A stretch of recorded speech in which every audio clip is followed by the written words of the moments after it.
નમસ્કાર, સ્વાગત છે તમારું અમારી ચેનલ જનતા ન્યૂઝ વન ગુજરાતમાં.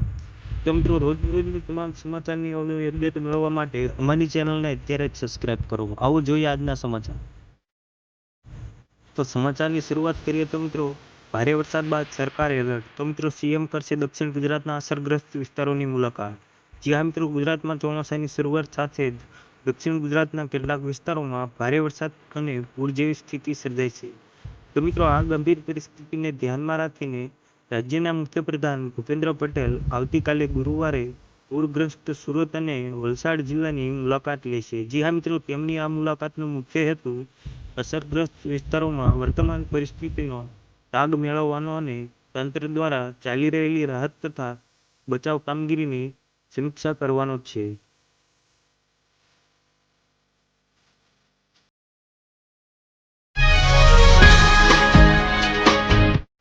ત્યાર પછીના મહત્વના સમાચારની વાત કરીએ તો મિત્રો, આઈટીઆર ફાઇલિંગ વખતે આ ભૂલો ટાળો. જે મિત્રો, નહીં તો રિફંડમાં વિલંબથી લઈને ટેક્સ આવી શકે છે. તો મિત્રો, જો તમે સમયસર અને યોગ્ય રીતે ઇન્કમ ટેક્સ રિટર્ન ફાઇલ કરતા નથી તો ટેક્સ રિફંડ મોડું મળવા વધારાનો ટેક્સ ભરવાનો વારો આવશે. જે અંતર દંડ લાગવો અથવા આવકવેરા વિભાગ તરફથી નોટિસ મળવા જેવી પરિસ્થિતિ સર્જાઈ શકે છે. તો મિત્રો, ઘણી વખત કરદાતાઓ અજાણતા કેટલીક એવી ભૂલો કરી બેસે છે જે બાદમાં મોટી મુશ્કેલીઓનું કારણ બને છે. મિત્રો, આઈટીઆર ફાઇલ કરતા પહેલા નીચે દર્શાવેલી બાબતોનું ખાસ ધ્યાન રાખવું જરૂરી છે. ખોટી ટેક્સ કપાત અથવા છૂટનો દાવો કરવો. જો તમે પાત્રતા વગર ટેક્સ કપાત અથવા છૂટનો દાવો કરો છો તો આવકવેરા વિભાગ તેની તપાસ કરી શકે છે. ત્યાર પછીના મહત્વના સમાચારની વાત કરીએ તો મિત્રો, સુરતમાં વરસાદ દરમિયાન મોતનો વરસાદ. જી હા મિત્રો, 24 કલાકના દૃશ્યમાં. તો મિત્રો, સુરતમાં વરસેલા વરસાદથી વિતેલા 24 કલાકમાં 10 વ્યક્તિઓના મોતના સમાચાર સામે આવ્યા છે. જેમાં મિત્રો, સુરત શહેરમાં મેઘરાજાના કહેરથી હાહાકાર મચી જવા પામ્યો છે. તો મિત્રો, માત્ર 24 કલાકમાં સુરતના જુદા જુદા વિસ્તારોમાં 10 લોકોના કરુણ મોત થયા છે. તો મિત્રો, આકાશી આફતે મચાવેલી તબાહીથી ગ્રસ્ત પરિવારના માળા વેચાઈ ગયા છે. મિત્રો, શહેરમાં પૂર અને વરસાદી પાણીમાં 9 લોકો ડૂબ્યા હતા, જ્યારે એક આશાસ્પદ યુવકને કરંટ લાગવાથી મોત થયું હતું.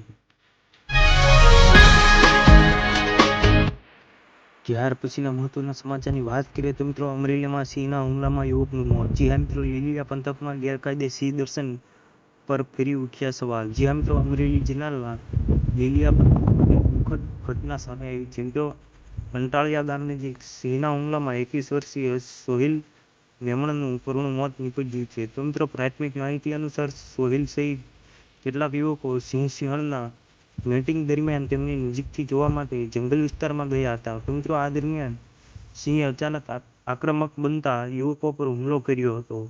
તેના કારણે મિત્રો, હુમલા દરમિયાન સિંહે સોહિલ મેમણને પકડીને દૂર સુધી ધસી લઈ ગયો હતો. ઘટનાની જાણ થતાં વન વિભાગ અને સ્થાનિક પોલીસની ટીમ તાત્કાલિક ઘટના સ્થળે પહોંચી હતી. ત્યાર પછીના મહત્વના સમાચારની વાત કરીએ તો મિત્રો, અમેરિકા ઈરાન તણાવ વચ્ચે ફરી સસ્તું થયું સોનું. ત્યાં મિત્રો, જાણો સોના ચાંદીના લેટેસ્ટ ભાવ. મિત્રો, દેશભરમાં સોનાના ભાવમાં ફરી મોટો ઘટાડો થયો છે.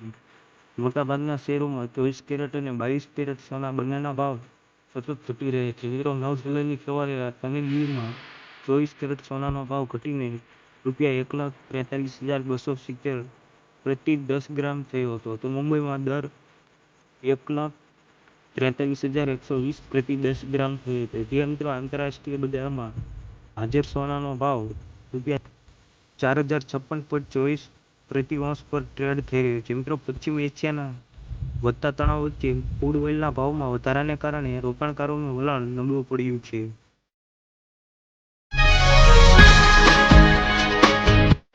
ત્યારબાદ આગળના સમાચારની વાત કરી દઈએ તો મિત્રો, ફરી યુદ્ધ શરૂ થયું. જેના મિત્રો, અમેરિકાએ ઈરાન પર રાત્રે હુમલા કર્યા.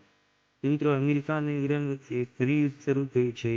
અમેરિકી રાષ્ટ્રપતિ ડોનાલ્ડ ટ્રમ્પની જાહેરાત બાદ અમેરિકી સેનાએ ઈરાન પર હુમલા શરૂ કર્યા છે. મિત્રો, સેનાએ ખુદ આ વાતની જાણકારી આપી. તો મિત્રો, ઈરાનના અલગ અલગ વિસ્તારમાં હુમલા કરવામાં આવી રહ્યા છે. અમેરિકા, આયર્લેન્ડ અને અંબાજ જેવા ઈરાનના અનેક મહત્વના ઠેકાણા પર અમેરિકી